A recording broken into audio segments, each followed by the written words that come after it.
हिंसा के मुख्य आरोपी के घर एक्शन देखने को मिला है। फहीम खान के घर पर बुलडोजर एक्शन हुआ है।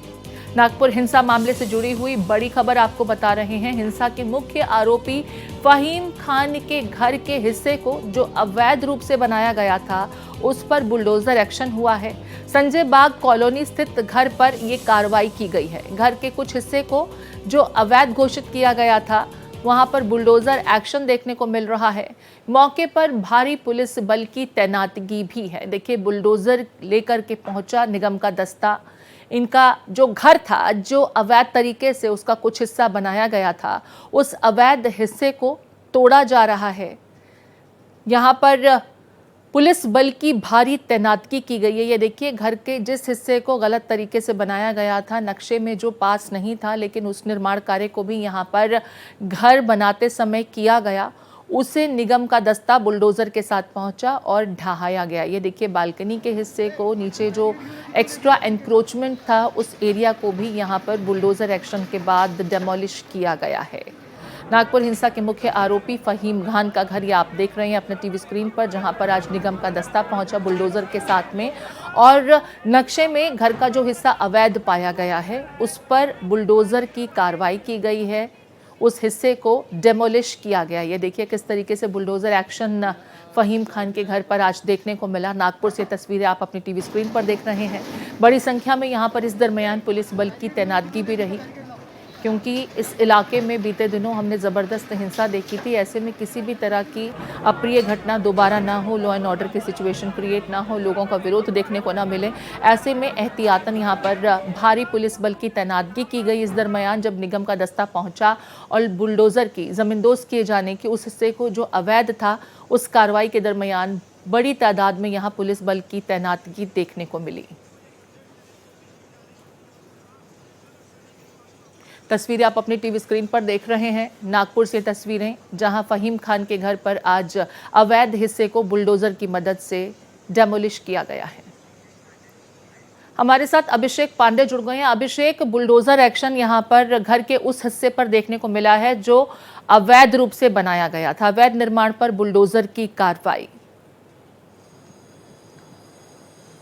बिल्कुल सही कह रही हैं कि जिस तरीके से फहीम हमीद ने कई जगहों पर बुलडोजर की कार्रवाई जो उसके घरों पर हो रही है, उसके पीछे वजह यह है कि उसका घर जो है अधिकतर हिस्सा अवैध था और अवैध तरीके से उसने वहां पर कब्जा किया था, जिस पर आज पुलिस का एक्शन के साथ साथ अब वहां की नगर पालिका का भी एक्शन शुरू है। सुबह से ही उसके अवैध हिस्से को गिराया जा रहा है और वहाँ पर वो पूरे हिस्से को तोड़ दिया जाएगा। साथ ही साथ ये मैसेज उन लोगों के लिए भी है कि यूपी पैटर्न अब महाराष्ट्र में भी शुरू हो गया है। दंगाइयों पर एक्शन लेने के लिए अब पुलिस के साथ साथ वहाँ की नगर निगम और नगर पालिका भी एक्शन लेगी। अगर किसी ने कुछ किया तो उसका खामियाजा उसको इस तरीके से भी भुगतना पड़ेगा, क्योंकि परसों ही मुख्यमंत्री ने एक ब्रीफिंग के दौरान पुलिस डिपार्टमेंट को और दूसरे डिपार्टमेंट्स को फ्री हैंड दे दिया है कि नागपुर में दंगाइयों के खिलाफ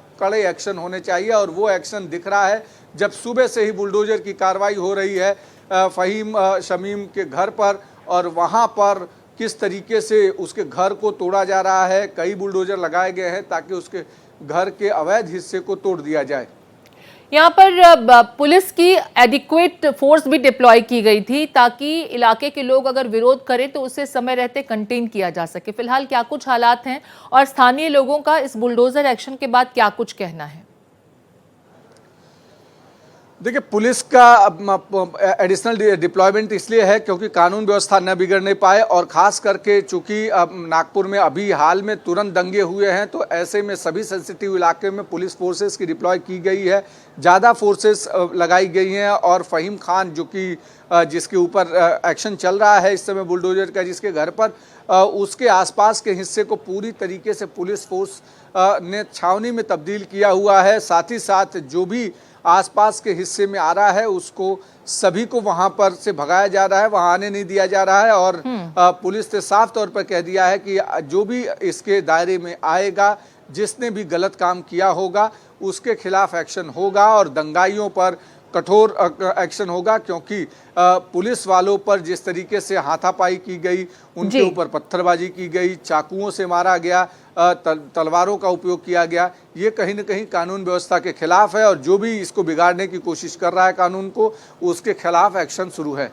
अभिषेक, बुलडोजर कार्रवाई के मद्देनजर हम ये समझ सकते हैं कि सख्त और कड़ा संदेश देने की कोशिश, जैसा कि आप भी कह रहे हैं। यहाँ पर फहीम खान को लेकर के इन्वेस्टिगेशन के दरमियान कई तथ्य सामने आए थे। मसलन फॉरेन के कुछ लोगों का विदेशी हाथ होने का, उनके साथ में षड्यंत्र की कॉन्स्पिरेसी हैच करना और उसको बाद में एग्जीक्यूट करना, इम्प्लीमेंट करना, ऐसा इशारा इन्वेस्टिगेशन के दरमियान देखने को मिला था। इस संदर्भ में पुलिस की जांच कहाँ तक आगे बढ़ी है?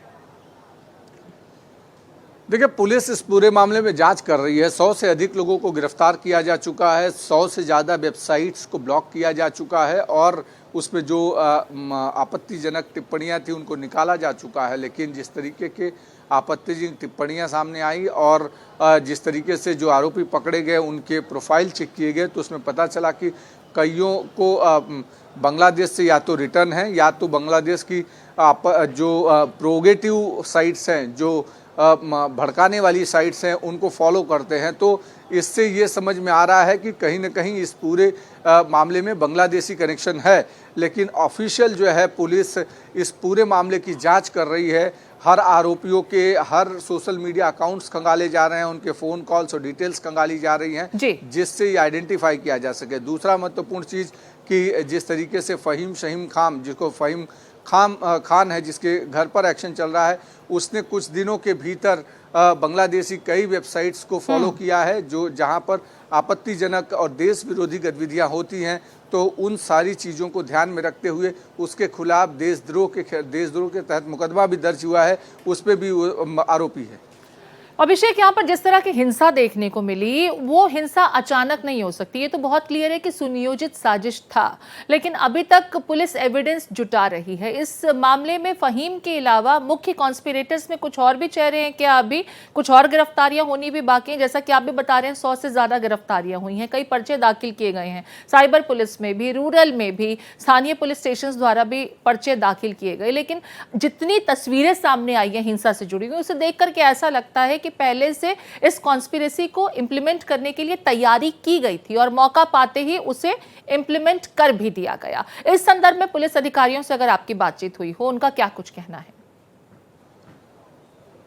देखिए, इस पूरे मामले में जिस तरीके से ये पूरा दंगा हुआ, उसके पीछे तुरंत ये रिस्पांस नहीं था कि बजरंग दल के खिलाफ तुरंत रिस्पांस हुआ और दंगा हो गया।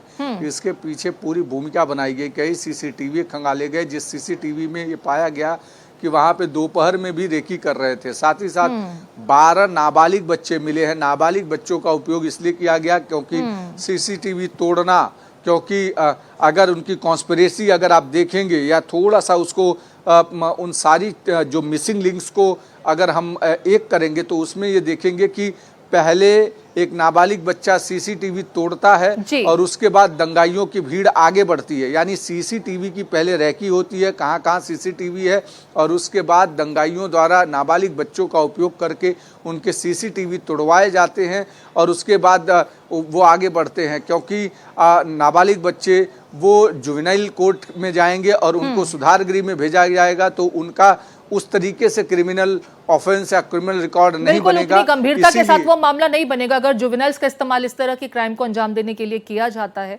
और शायद यही थ्योरी पर यहाँ काम किया गया था। हालांकि ये थ्योरी बेनकाब हुई और फहीम खान फिलहाल जेल में है। उसके विरुद्ध आज बुलडोजर एक्शन भी उसके घर पर देखने को मिला है। बहुत शुक्रिया विस्तार से अभिषेक तमाम जानकारी साझा करने के लिए।